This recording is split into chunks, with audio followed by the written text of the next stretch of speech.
Hey everybody, happy Tuesday. So I hope everyone is enjoying their day. Wanted to jump on here.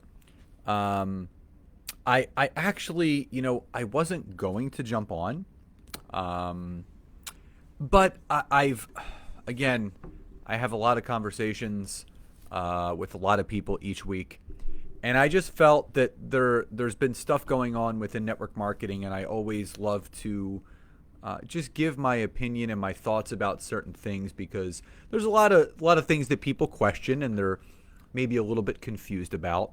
So if you're coming on, please say hi and where you're coming in from. Um, Alicia, good to see you. And it's going to be helpful, Alicia. I have three main reasons why people end up leaving, and I'm going to dive into each one. So if you're coming on, please say hi and where you're coming in from. If you feel there are some people within network marketing that could benefit from this, tag them in the comments, but also hit the share button and share this video out on your personal page, on a private team page. But also, if this resonates, you can give me a thumb, a heart, a smiley face, a care, whatever you want, a hope, I think they call it, or care, I'm not really sure. And again, so I can help to educate everybody. Now, there are various reasons why people end up switching network marketing companies, but there's three main buckets that if you were to ask people why they switched, they're going to give you one of these three reasons. Now, and there could be others. Boston Strong, Julie, that's right.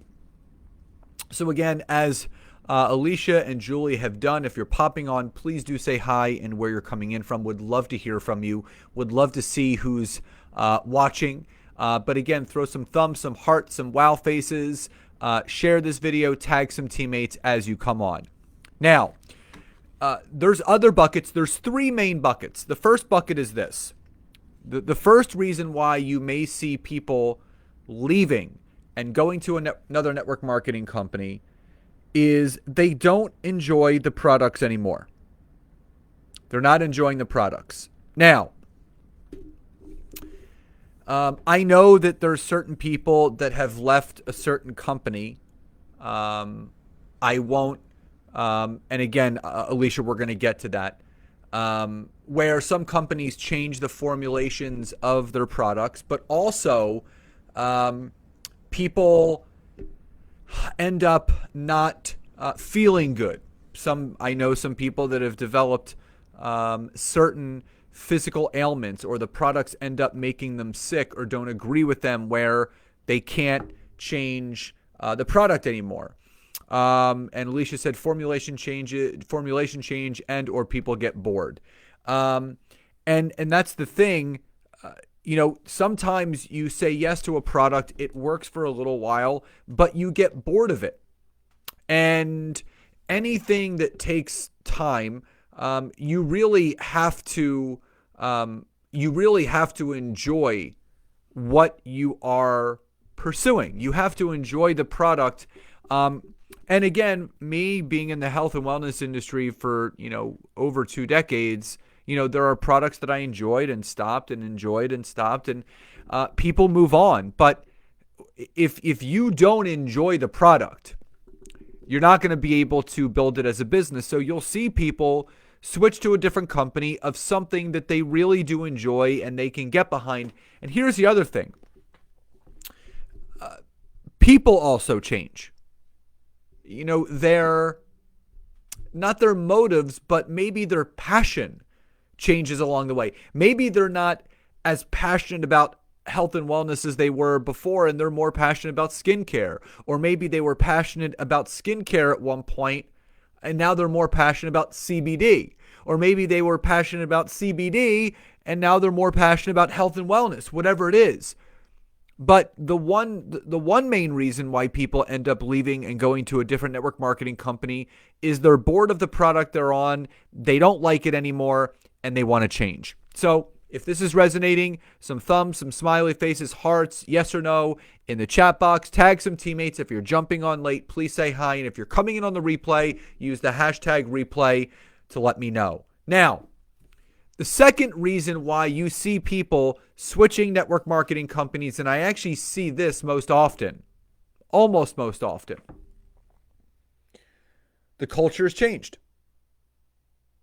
It's just different.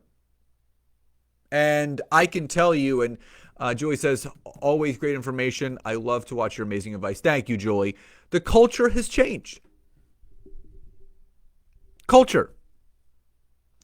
I can flat out tell you, I have watched the culture of Kevin. What's up, my brother?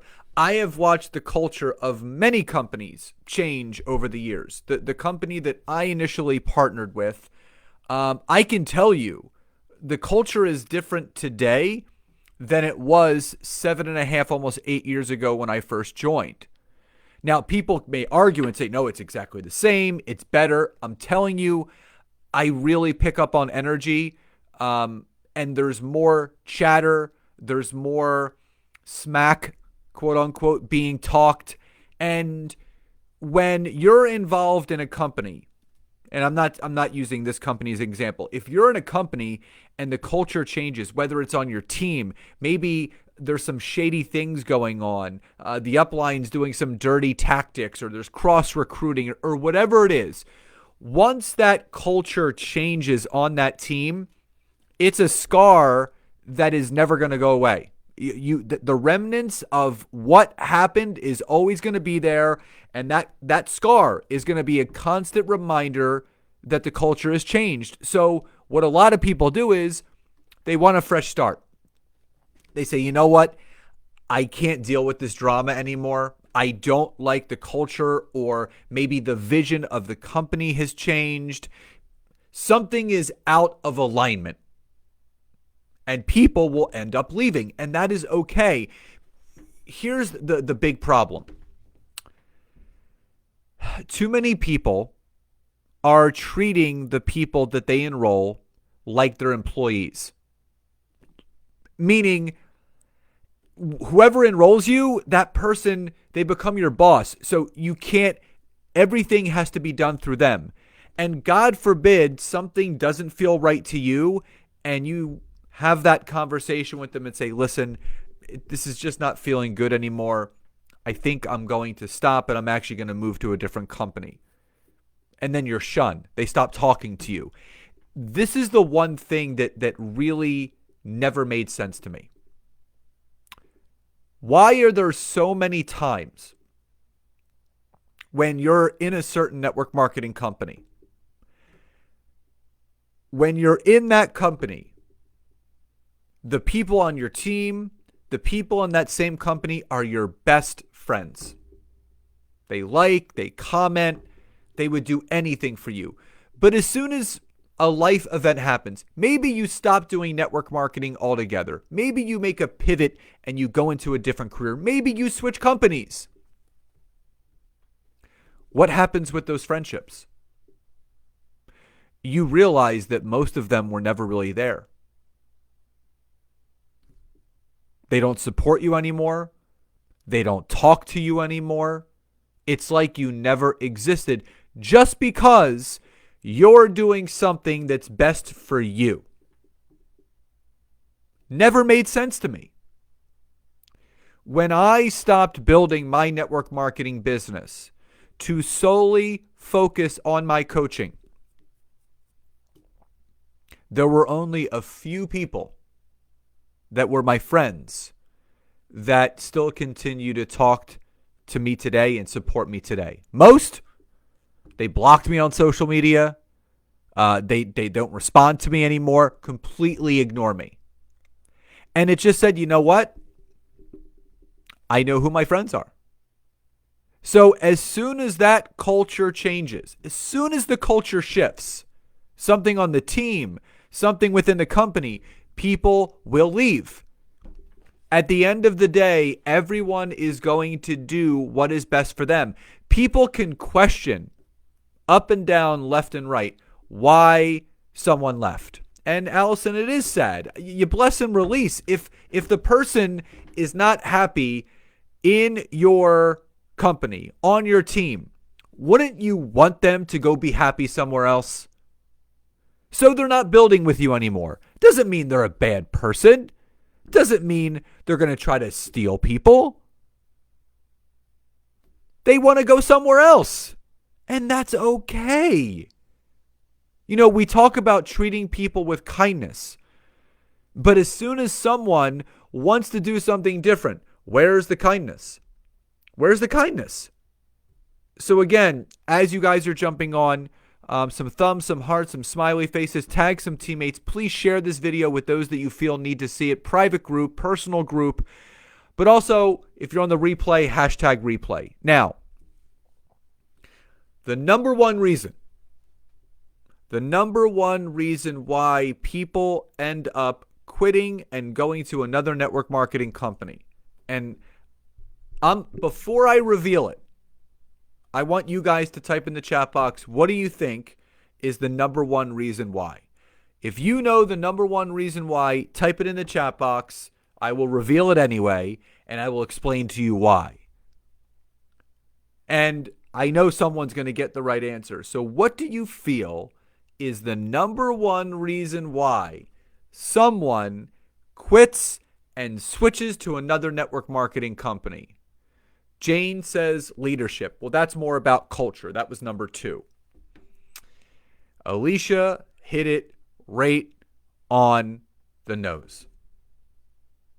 The number one reason why someone quits and goes to another network marketing company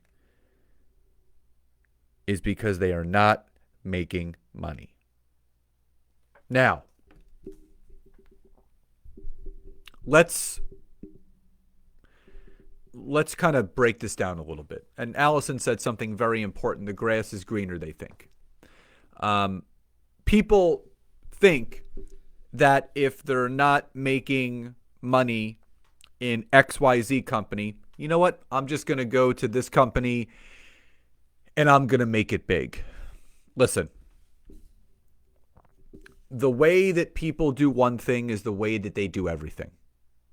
Now, they may have some more excitement coming out of the gate in a new company, but they also had that same excitement when they joined the original company too. So out of the gate, they're feeling good, they're feeling energized. Now here's the thing. People can do whatever they want. If they feel they need to go to another company because the compensation plan is better, there are a couple red flags that I want to share with you that I want you guys to refrain from saying, but also if it's said to you, know that it's a red flag.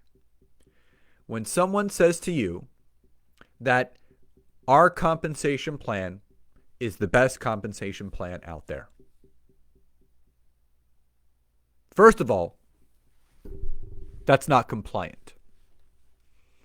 Second of all, you have no proof of that. Because if that was true, it would be very, very easy for every single person to make money in the company. And the fact is, in any network marketing company, there are people that are making no money. There are people making a little bit of money. There are people making some money. And there's people making a lot of money in every single network marketing company. But some people feel that, obviously companies are different. If someone tells you that, or if you say that, don't say it anymore. It's not compliant. But if someone is saying to you, our compensation plan is better. The second thing is this. A combination of ground floor opportunity / no competition in its space. Ground floor opportunity, no competition in its space. Also not compliant. I don't believe in competition. I believe in collaboration and creation. Anything that is a ground floor opportunity, I run away from because it hasn't been proven. There are a lot of companies that come and go. They get off to a great start. They peter out. They plateau. And then they're out the back door. But I want to come back to the main reason why people end up leaving, which is they're not making any money. So here's the big thing with network marketing. And I want you guys to kind of sit with this for a little bit.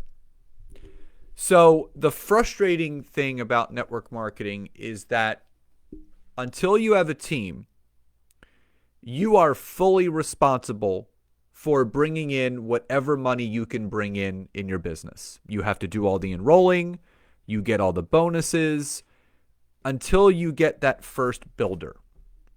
Everyone's favorite moment when someone says, yes, I want to build with you. So now you're getting a little bit of momentum. You have someone that's doing the business, but a couple things happen. Number one, that person ends up wanting to be babysat, and you end up running an adult daycare center, so it's taking your focus off of what you have to do, and you're putting too much time, energy, and effort into them. They need their hand held. And then you start to kind of distance yourself from that person because you want them to become a leader and you want them to grow and prosper. And you're basically just holding them back by holding their hand so much. And that person ends up walking out the back door. They go into witness protection and you never hear from them again.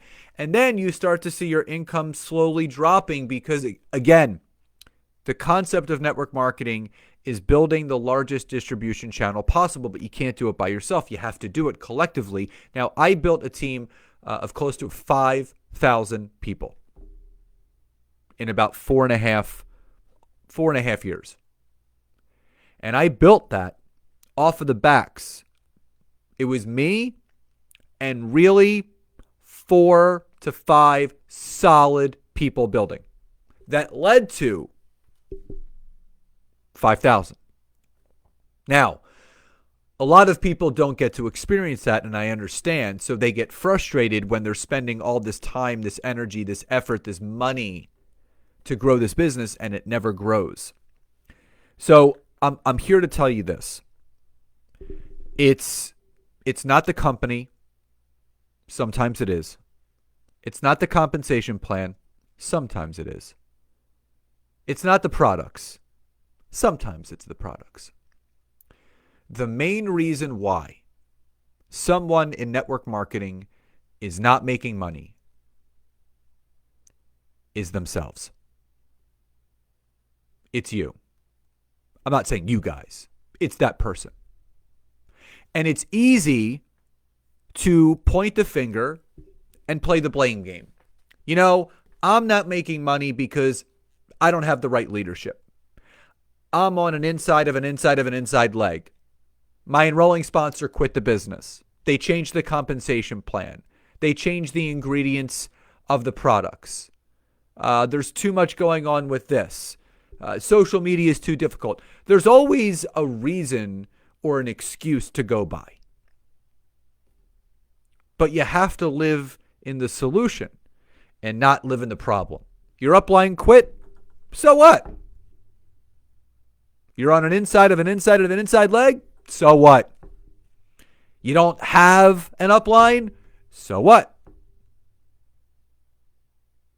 They changed the formulation to the products? So what? They changed the compensation plan? So what?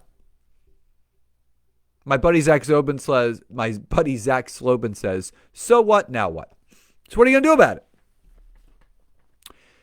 What people need to understand when you partner with a network marketing company, you are aligning yourself as a sales rep for a company. So you have no say in the compensation structure. You have no say in how the products are formulated. You have no say in anything that goes on the business side of it. You have to take the bull by the horns, and you have to do this on your own. But if something isn't going right, you can't blame anybody but yourself. And I feel that a lot of people, yes, they've given it some time, but I think if every single person would sit down and really have a heart-to-heart conversation with themselves, really sit down and say, you know what, did I fully commit? Did I fully give it my all? Was I a 10 out of 10? Did I allow the thoughts and opinions of others to affect how I was going to build this business? Did I care what other people were saying? And when you can sit down and you can have that real conversation with yourself, when you start to peel back the layers of that onion, you'll start to see it's been a little bit of you. Could be outside circumstances as well, but it's going to come down to things that you didn't do, things that you didn't commit to, things that you said you were going to do, but you let fall to the wayside. Now, if this is making sense, just type a Y or a yes in the chat box. But I also want to give you guys some hope. And again, the best pieces of advice that I can give you for really making the most of your network marketing experience, there's 3 things that I would suggest. Number 1, pick a company that you undoubtedly believe in. You undoubtedly believe in their products, in their culture, in the leadership, in the compensation plan. That's number 1. Number 2, make sure that you understand that the process of building a network marketing business, it's hard. It's really, really hard. I mean, my best month was just under $12,000 in a month. And I can tell you, that month, I was very excited. I was also very, very tired. You know, network marketing, no matter what they tell you, it's a 24/7, 365 business. You always have to be networking. You always have to be reaching out. It doesn't come to you. You have to go to it. And when you can understand that it's going to take 100% commitment from a mindset standpoint, from an organization standpoint, from a relationship building standpoint, from a social media standpoint, then you'll have success. And finally this, and I think this is probably the biggest thing that will allow anyone who is struggling in network marketing that thinks the grass is greener, I'm going to go to this company, I'm going to go to that company. Here's the deal.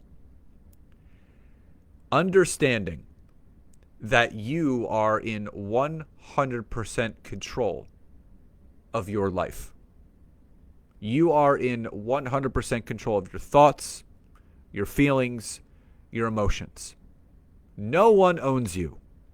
No one in network marketing is your boss.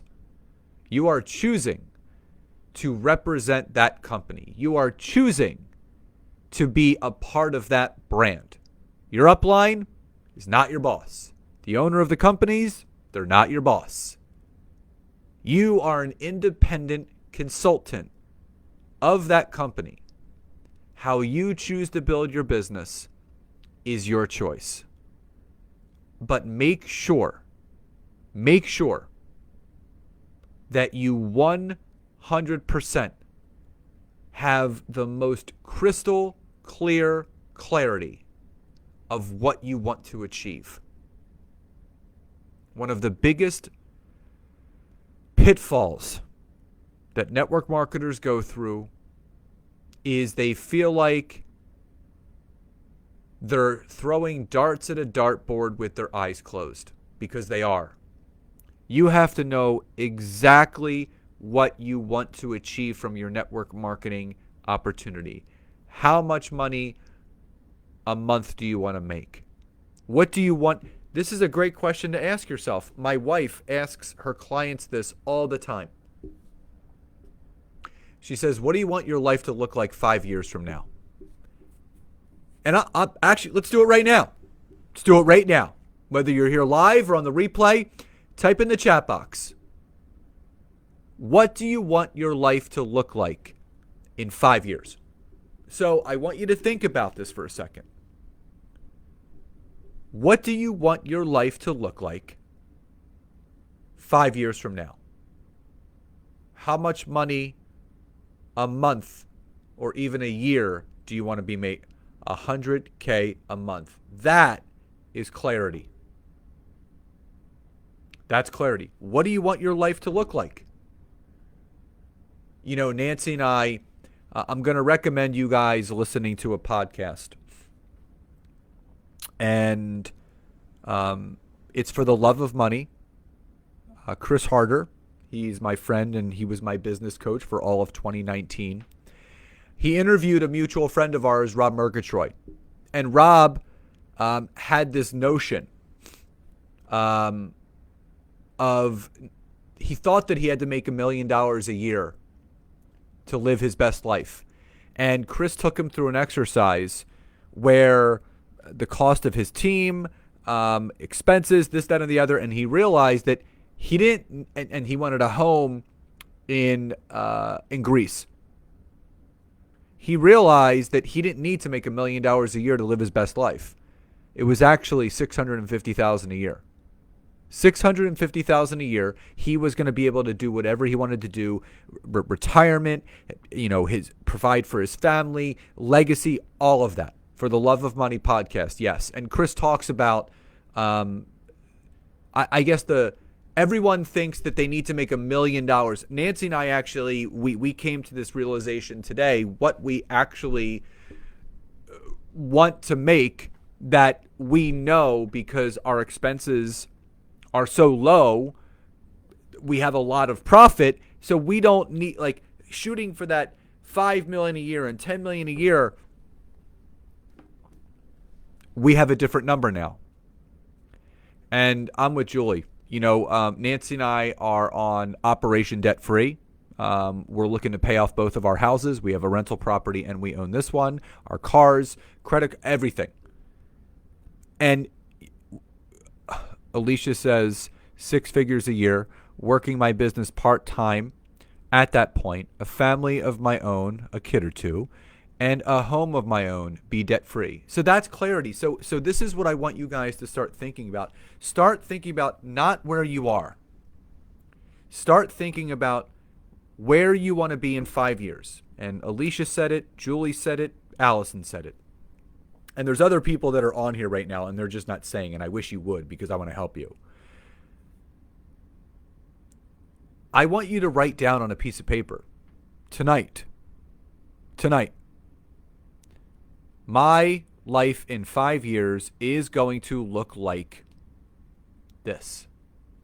And I want you to write on that piece of paper what your life is going to look like 5 years from now. Then all you need to do are the necessary activities and the necessary things to create that 5 years from now. What do you need to do to build your business? How are you going to create that income? When you know where you're going, you now know how to get there. It's so beyond important to think about the end in mind so you know where to start, so you actually know where you're going to. So I want you guys to really take some time and sit down tonight. And on that top piece of paper, my life in 5 years is going to look like, and then you just start writing. Just start writing. You know, what your house is going to look like, where it's going to be, how much you're going to work, how much you're not going to work, you know, what kind of car you're going to have, what's your house look like, do you have a vacation home, how are you going to spend your day, all of those things. Clarity is one of the first steps to certainty, because when you get clear on what you want to achieve, now you start to accumulate the certainty of what you need to do to get there. and I want to see each and every one of you succeed. So everyone, I hope you found this information helpful. Again, if you're jumping on late, you can still say hi, hashtag replay, tag some teammates, share this video. I wish you all nothing but health, wealth, success, abundance, and love each and every day. And I will talk to you guys next time. Bye, everybody.